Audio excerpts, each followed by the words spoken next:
I'm old, not obsolete.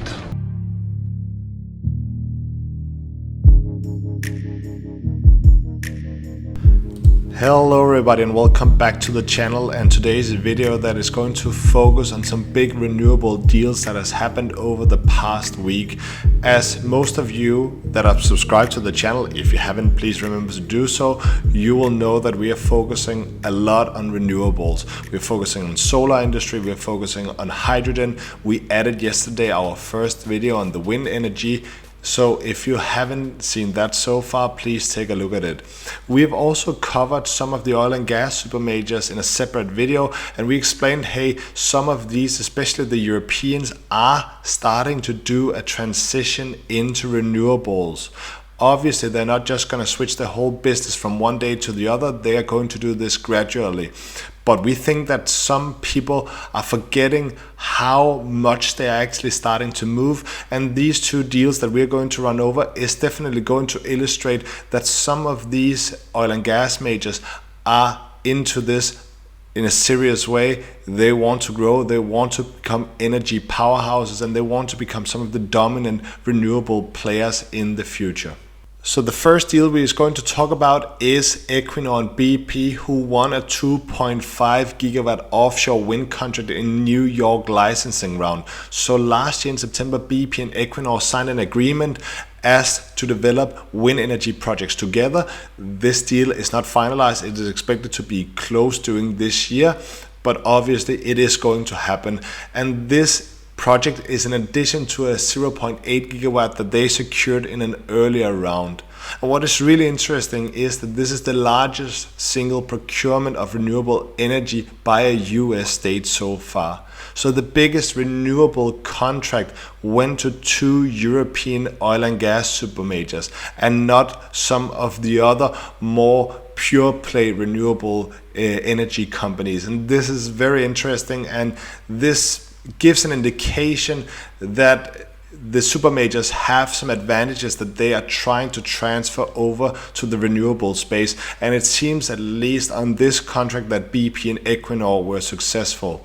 What Equinor has agreed with the state, they are the main operator, is that they will upgrade two ports of the port of Albany and South Brooklyn Marine Terminal. And just to illustrate, New York has a goal of 9 gigawatt of offshore wind by 2035. So they're very ambitious about it, and obviously this is two of the huge projects that Equinor and BP has gained so far. So again, it's just to illustrate that the super majors are taking this transition seriously. They're not going to go in full throttle. They're still going to continue the existing business for a long time, because let's face it, there is going to be a demand for oil and gas for the next decades. But these companies are already slowly starting the transition over to renewables. The second deal that was announced today was the French energy supermajor Total, who announced that they were going to acquire a 20% minority interest in Adani Green Energy Limited, which is basically part of a huge Indian conglomerate called Adani.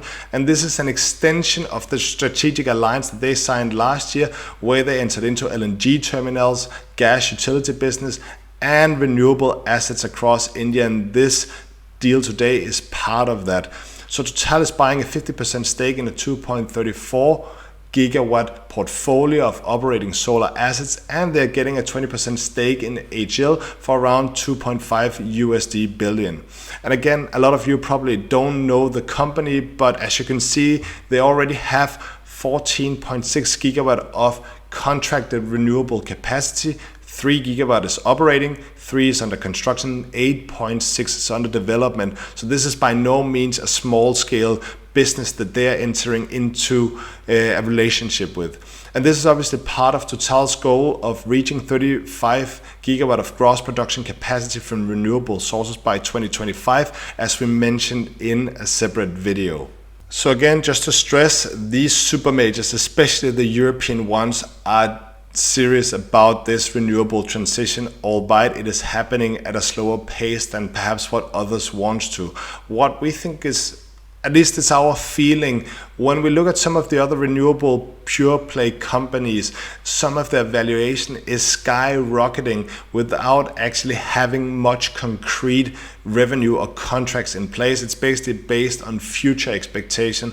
While as we feel, and it's only our feeling, is that for the oil and gas super majors, what they're doing in the renewable space is not being appreciated in the same way in the market. Basically, there's not as much value contributed to these renewable projects, and we find that a little bit interesting. We do not know if it's because the investors are a bit skeptical, because obviously the return from these kind of projects are lower than what they could get in their existing oil and gas business or what.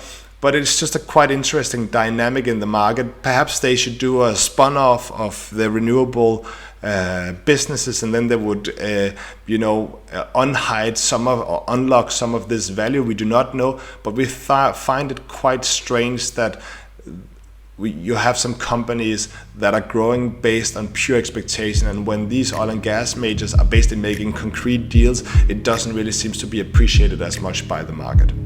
Well, that was all we had for today. We really hope you enjoyed this video. Please subscribe for future content. Please give us a like. It really helps with the algorithm. And please provide a comment in the comment section. We always appreciate that. What do you think about the super majors? Are you thinking they're doing a smart strategic move to renewables, or what is your feeling around them? Besides that, we do not have much more to say than stay safe, have a nice day, hasta la vista, baby.